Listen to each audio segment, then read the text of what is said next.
Muy buenas tardes. En esta ocasión quiero hablar de un reporte que nos llegó hace unos días. Quiero decir que ante todo tratamos de ser lo más objetivos posible. Algunas historias no tendrán mucho fundamento por cuestión de que faltan videos, faltan fotos, pero no deja de ser intrigante el hecho de que te platiquen, de que vengan y te comenten. Tristemente las personas no quieren salir en video ni en audio. Te cuentan las historias, pero ellos no quieren participar, mucho menos que se les mencione su nombre, y hay que respetarlo. Y de hecho, a todos los negocios pequeños a los cuales les hacemos promoción, las personas no quieren salir ni siquiera para darle difusión a sus propios negocios. O sea, les da vergüenza. No es por decir algo en contra de ellas, simplemente que son penosas. Entonces mucho menos para contar una historia de estas. Conozco personas de todo el estado de Chihuahua. No quiero decir que conozco a todas las del estado, no. Conozco personas en todo el estado. El estado de Chihuahua, México, es muy grande, muy grande. Bueno, resulta que de Chihuahua capital hacia Ojinaga hay un cañón intermedio que se llama el Pewis. Muy grande el cañón, algo parecido al cañón del Colorado en Estados Unidos, pero en menor medida. Se puede llegar también por el rumbo de Camargo, Chihuahua, con rumbo a Ojinaga, pasando por La Perla. Pero no es solamente el cañón del Pewis. De hecho, ese cañón es muy visitado por muchas personas porque es turístico. Inclusive por ahí pasa el río. Pero el río se divide en varios pequeños bracitos porque hay muchos cañones alrededor, muchísimos. Y en aquellos cañones no llega la gente. Aquello no es turístico y se pueden perder. De hecho, se han perdido muchas personas. Bueno, la historia es esta. Un conocido fue a trabajar a un rancho ganadero por aquellos rumbos. Es semidesierto,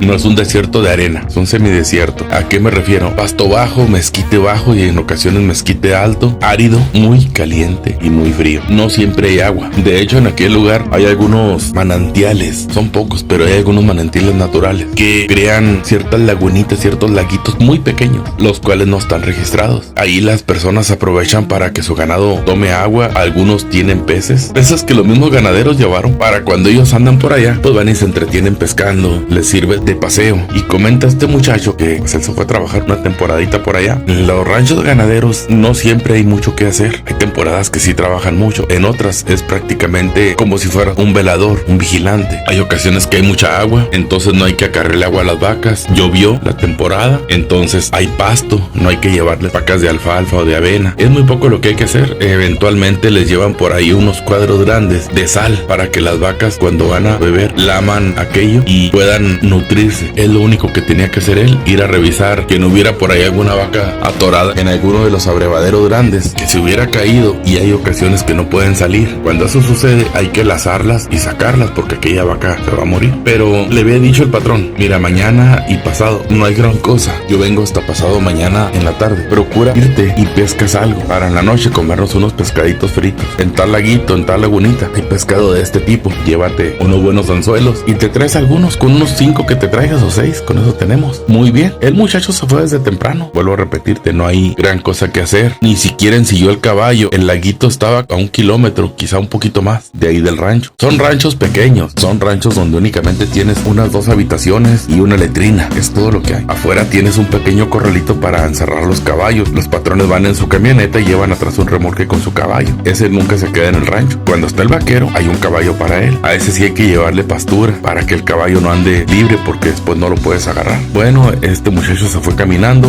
llevaba agua para tomar, se llevó un rifle porque sí hay puma y han visto oso también, entonces no está de más la precaución. Pero comenta que ya había avanzado casi llegando al laguito y encontró un becerro dentro de unas ramas altas. Se veía un bulto y fue y se asomó y era un becerro pero completamente seco, pero completo, es decir, como si se lo hubieran chupado por dentro. No me supo decir la edad aproximada del becerro, pero sí le calculaba él que pudiera tener unos 3 meses de edad. Se le hizo extraño, pero no le dio tanta importancia. En realidad muchas cosas pasan en los montes y no las analizamos. Él fue a lo suyo, llegó, buscó un mezquite grande por ahí en la orilla del agua, porque sí hay mezquites altos. Hay mezquite que mide 4 metros de alto y muy anchos, con muy buena sombra. Llegó y se sentó debajo del mezquite. Él nunca revisó arriba, nunca se le ocurrió revisar arriba. Llegó y se sentó y pues tomó una poca de agua, preparó el anzuelo, lo tiró. Ahí estuvo un buen rato, sí pescó un poquito más de lo que tenía que haber pescado, pero se le ocurrió la grandiosa idea, me llevo más de los que dijo el patrón. Total, yo como pescado y en la noche vuelvo a comer. Hay personas que sí les gusta mucho el pescado. Entonces ahí había varios tipos de peces. Sacó uno grande, del que aquí le llamamos azul, no recuerdo el nombre, pero ese pescado te sirve para hacer un muy buen caldo, un caldo delicioso que si lo sabes preparar te queda especial. Los demás peces que le había encargado el patrón eran unas mojarras grandes para freír. Al patrón le gustaba mucho el pescado frito. Él él quería sacar otro pescado más de los azules, pero no siempre agarras lo que tú quieres.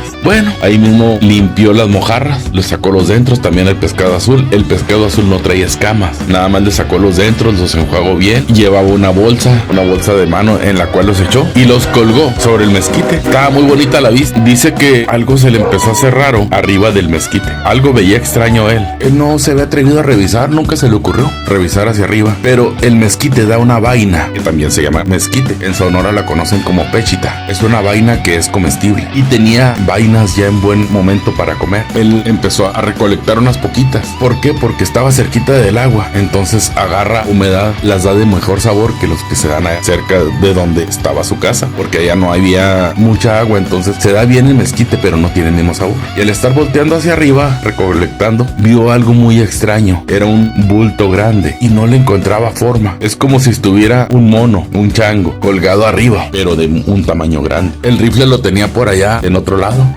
Echó los mezquites dentro de otra bolsa que llevaba y nunca se le ocurrió dispararle. Simplemente se alejó, iba para el otro extremo del pequeño lago, ya para agarrar una vereda que lo llevaba al rancho. Se le ocurrió voltear para atrás, se volvió a sentar otro ratito y estuvo pensando, bueno, pero si es un mono, a lo mejor le pertenece al patrón. Por eso no le disparó. Dijo, si es un mono o un chango, le pertenece al patrón y me voy a meter en un problema si le disparo. En eso estaba cuando vio que aquello se bajó y era una araña gigante, parecida a una tarántula, pero de un tamaño descomunal. Créeme que él vio que aquella tarántula salió para el otro lado, por la orilla bordeando el laguito, pero dice que era algo muy, muy grande. El tamaño de aquella araña, pues en ocasiones lo sacamos de contexto, pero él dice que estaba gigante, demasiado, que cree él que lo hubiera podido arrastrar. Más o menos le calcula el tamaño de un, porque todo lo tenemos que poner más o menos en contexto de tamaño, por como él me la platica, como si fuera un pastor belga malinois, porque dice que no era muy gorda. Hay unas que las han visto muy gordas, como un rottweiler, pero esta no, como un belga malinois más o menos de ese tamaño, y ya con las patas abiertas, más o menos 1,5 metros, un poquito más, entre 1,5 metros y 2, pero dice que le dio un pavor tremendo. Él estuvo debajo, él estuvo entretenido buen rato pescando, se fue corriendo al rancho, no dejó nada ahí tirado, se fue corriendo al rancho, llegó, se encerró, ya no hizo el caldo, llegó el patrón y estaba cerrado y pues el patrón empujando, y él le preguntó quién es, pues ábreme, soy yo, soy tu patrón. Ya le abrió y dijo, patrón, vámonos, yo no me quiero quedar aquí. Y ya le platicó lo que había pasado y el patrón no le creía. El patrón pensaba que se había drogado o algo así. No, dice, usted sabe que yo no me drogo, es más, el muchacho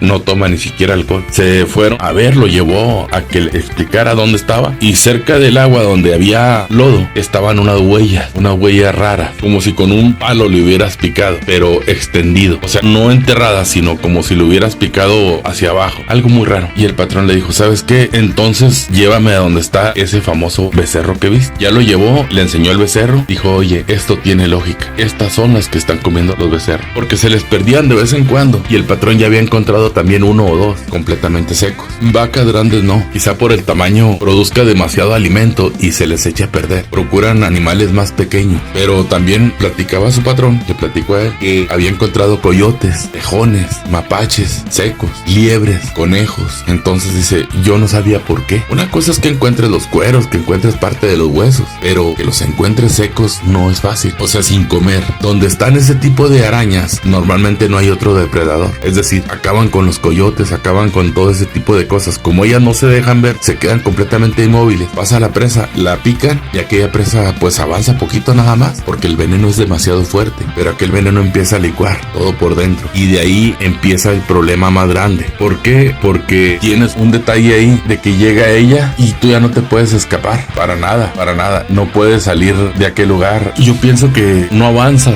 según como comentó el patrón de él, no avanzas ni siquiera unos 20 metros por el dolor tan excesivo, porque hay muchas evidencias de eso, muchas pláticas. Quiero mandar un saludo para @agostocarmesí, que nos comenta en algunos videos, @leo6449. Un gusto saludarlos a través de este medio. Gracias por comentar, gracias por suscribirse. Pues hasta aquí mi relato. Saludos.